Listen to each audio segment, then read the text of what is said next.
Changes to America's Constitution are exceptionally rare, with only 27 amendments in history and none over the last 3 decades. Our founding democratic documents were remarkable for the time, and deservedly, they garner a great deal of respect. But our founders never envisioned that the Constitution would be this rigid. As Harvard professors Steven Levitsky and Daniel Ziblatt point out in their new book, Tyranny of the Minority, some of the founders were very explicit in their belief that the nation would continue to adapt as it grew.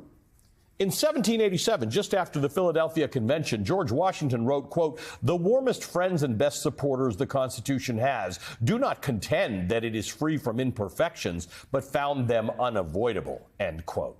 Levitsky and Ziblatt write, quote, "We must double down on democracy. This means dismantling spheres of undue minority protection and empowering majorities at all levels of government. It means ending constitutional protectionism and unleashing real political competition. It means bringing the balance of political power more closely in line with the balance of voter preferences. And it means forcing our politicians to be more responsive and accountable to majorities of Americans," end quote. Steven Levitsky and Daniel Ziblatt, co-authors of the new book, Tyranny of the Minority, join me now. Gentlemen, thank you for joining us. Steven, let's start with you. Here's a thing that I worry about. In modern constitutions around the world, new countries that have peeled off from either the former Soviet Union or countries that are newly independent, post-colonial, they actually spend a lot of time putting in protections for minorities in those constitutions to make sure that the majority doesn't obliterate or commit genocide against or do bad things to minorities. Your argument is that we've done that too much in the American Constitution. Tell me how that relates, how those two concepts relate. I think we need to distinguish between individual rights and basic minority rights that we generally think of in a democracy. The right to free speech, the right to religious belief, right to association, assembly, protest. Those kinds of basic individual or minority rights are essential in any democracy. And the United States didn't always grant those rights to all Americans. It took almost 2 centuries to really to extend those rights to all Americans. But our constitutional system, our Bill of Rights, our powerful independent judiciary does a pretty good job of defending those, of protecting those individual rights. And that includes the rights of religious minorities. What we also do, which I think is very different, is we protect partisan minorities. As you mentioned earlier, we're the only presidential democracy in the world where the loser of the presidential election can become president. We are one of the few democracies in the world where regularly, in a body like the U.S. Senate, the party that loses the popular vote wins a majority. We're the only democracy, established democracy in the world where justices to the Supreme Court have lifetime tenure, where they can be there for 30 or 40 years without term limits or a retirement age. And what that allows is for parties that lose elections to routinely thwart and sometimes even govern over majorities. And that's not the same thing as minority rights. Let me ask you, let's go further with Daniel, because I know there are a lot of things in here that are really important that we want to cover, but that's the important distinction here. We are protecting somehow in our system parties that lose, candidates. I think we may have lost Daniel, so this is going back to you, Steven. Parties that lose, candidates that get fewer votes than the other candidate. That's the part you think is broken. Absolutely. So as you mentioned, our Constitution, when we designed it, was incredibly progressive. It was back in the late 18th century, the most democratic Constitution in the world. But it took and so the idea that majorities would be empowered to govern, that majorities would always get elected, that elected majorities would have real power to govern.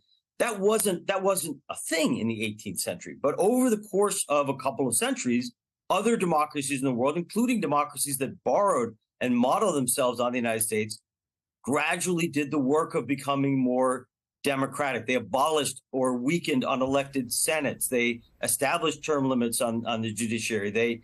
All other presidential democracies in the world abolished their electoral college. Argentina was the last one in 1994. And we've done that too. We've also, in many parts of our history, worked to make our political system more democratic in expanding the suffrage, in electing the Senate in the early part of the 20th century, rather than having an appointed Senate. So we were doing the same thing for much of our history, but in the last 50 years, we've kind of stopped doing that work to make our system better and more democratic.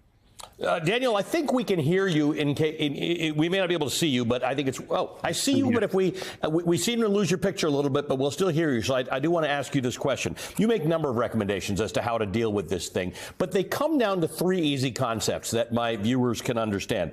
Uphold the right to vote, something in which we have failed frequently in America. Number two, ensure that election outcomes reflect majority preferences. And number three, empower governing majorities. Tell me in regular speak what those three things involve. Well, in our last chapter, we have 15 proposals, wide-ranging proposals, from eliminating the Electoral College, reducing the power of the filibuster or eliminating the filibuster. We also propose to expand the House of Representatives. We think providing term limits and retirement age for judges, all of these things achieve those goals. I mean, this is not just a kind of random wish list. The goal is really to allow majorities to speak and to do things that other democracies have done. And so these proposals may sound radical to some, but really, as Steve noted, what's really radical is not to improve our Constitution. In the past, we have done this, and we can do it again.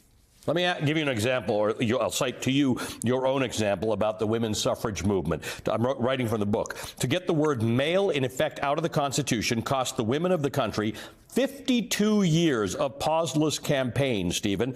During that time, they were forced to conduct 56 campaigns of referenda to male voters, 480 campaigns to urge legislatures to submit suffrage amendments to voters, 47 campaigns to induce state constitutional conventions to write women's suffrage into state constitutions, 277 campaigns to persuade state party conventions to include women's suffrage planks, 30 campaigns to urge presidential party conventions to adopt women's suffrage planks in party platforms, 19 campaigns with 19 successive Congresses to get women to vote in America. That's what it took, Stephen. Yeah, and you could tell a very similar tale about civil rights. In fact, it's arguably an even longer struggle if you go back to the early abolition movement. This is a hard truth that I think all of us who want to preserve and strengthen U.S. democracy have to realize that defending democracy is hard work, and sometimes it's a long slog. Making a political system more democratic, more inclusive, is a long struggle, and it often, as we saw with the women's suffrage movement, as we certainly saw with the abolition and civil rights movements, it generates a lot of sometimes very violent reactions. So this is not a matter of one election. This is a generational struggle for those of us who want to build a more democratic United States. I think there's a great quote in the book, Daniel, in which you write, "Loving America with a broken heart means recognizing our own country's failure to live up to its stated democratic ideals, its failure for too long to provide liberty and justice for all. It means committing ourselves to achieving those ideals by building an inclusive, multiracial democracy that all Americans can embrace." Loving it with a broken heart. There is a failure here. Acknowledge it, love your country, and fix it. Absolutely. And one of the advantages we have over the founders, there was a wonderful line Madison wrote to Jefferson right after the convention, in which he said, I feel like we're in the wilderness with no footsteps guiding us. And they were in the wilderness. They were doing something entirely new. We have the benefit of living in an era where we can look abroad, we can look at other countries, we can look at our own history and push forward and understand the limits of our own democracy and think about ways of improving it. And so in that sense, I hope, we're sending a hopeful message in our book that this kind of reform not only is necessary, but is possible. I think that's the important part, because right now, anytime anybody criticizes anything about America, you hate America, you're not patriots and all this kind of garbage, you guys are actually saying you love your country, which is why you want to make it better. An important book. Thanks to both of you for spending time with us this morning. Stephen Levitsky and Daniel Ziblatt are both professors of government at Harvard University. They are co-authors of the brand new book, Tyranny of the Minority. We'll be right back.